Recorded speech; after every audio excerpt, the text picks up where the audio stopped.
Selam arkadaşlar, kanalımıza hoş geldiniz.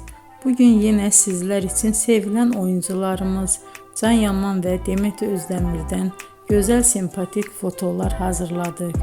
Demet Özdemir Sana Bir Sır Vereceğim, Kurt Seyit Şura, Çilek Kokusu, Erkenci Kuş dizisinde rol almış, herkes tarafından çok beğenilmişti. Biz de sizler için onların sempatik videolarını hazırladık.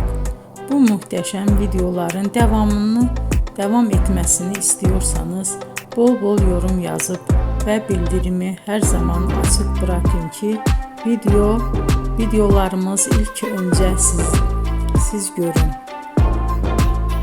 Hoşça kalın arkadaşlar.